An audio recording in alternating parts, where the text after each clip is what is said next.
Insiden runtuhan bangunan dalam pembinaan di Taman Desa Ibu Negara mencetuskan kebimbangan penduduk sekitar. Manakala tidak, 3 buah sekolah di kawasan itu sering berdepan isu keselamatan sejak projek itu dilaksanakan. Wartawan Nurul Amalina Zainuddin melihat bagaimana pembinaan 2 projek perumahan dengan ketinggian lebih 30 tingkat itu membahayakan pelajar sekolah dan penduduk sekitar. Tinjauan kami siang tadi mendapati projek telah dihentikan sementara siasatan berlangsung. Notis larangan memulakan dan meneruskan kerja-kerja pembinaan itu dikeluarkan semalam. Tidak pasti sama ada kerana notis terbabit ataupun kerana cuti pada hujung minggu. Pengamatan kami di lokasi projek selama 4 jam, tiada sebarang operasi yang dijalankan. Apa yang dapat kami lihat hanya pergerakan keluar masuk oleh pekerja asing dari lokasi kejadian ke tapak projek bersebelahan yang didirikan oleh pemaju sama. Tragedi bangunan runtuh pada petang Jumaat lalu bukan hanya membangkitkan isu keselamatan pekerja asing, malah pembinaan 2 buah projek oleh pemaju sama di kawasan sekitar ini dikhawatiri turut memberi impak keselamatan terhadap pelajar sekolah di mana projek-projek ini dibina amat berhampiran dengan sekolah hanya 10 meter jarak jauhnya. Difahamkan oleh pengawal keselamatan yang bertugas sejak 5 tahun kebelakangan ini, kenderaan berat seperti lori simen dan batu bata menggunakan laluan sama hampir setiap hari untuk ke tapak projek. Keadaan ini memberi ancaman keselamatan kepada 3 buah sekolah berhampiran. Mengganggu lalu lintas, lepas tu membahayakan untuk sekolah lah, untuk kanak-kanak.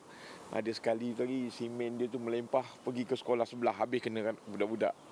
Dia orang tak macam mana.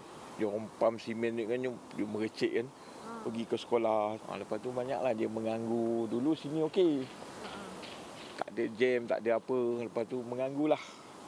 Lepas tu kereta-kereta dia orang parking, terpaksa saya rentangkan tali lah. Cikgu kata rentangkan tali untuk parent datang nak ambil anak ke, mungkin tak ada parking. Kami turut dimaklumkan tapak projek bersebelahan tapak lokasi kejadian yang dibangunkan pemaju sama pernah mengalami insiden kren tumbang pada Januari 2018. Kren tu mungkin dia angkat-angkat, dia punya kaki tak kuat dengan dia terbalik, jatuh ke apartmen sebelah bawah tu. Tapi dia kena rumah sampah lah, rumah sampah tu pecah. Rumah sampah lebih kurang besar macam ni kan, pecah. Tapi tak ada kena kat apa-apa tak ada kat sekolah.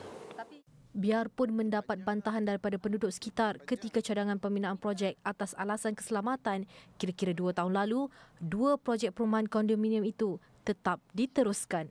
Yang saya tahu ialah bahawa memanglah ada aduan yang dibuat oleh penduduk di situ berkenaan dengan itu jarak jauhnya dan itu sebagainya. Saya itu rasa itu perkara itu teknikal yang saya rasa boleh dijawab oleh DOJ. Tetapi pada pandangan saya lah, sekiranya aspek mengenai keselamatan itu tidak diberikan perhatian ini beratlah. Memanglah ia merupakan sesuatu yang itu serius yang pihak DOJ lah sepatutnya menyiasat dan ambil tindakan. Laporan Nurul Amalina Zainuddin.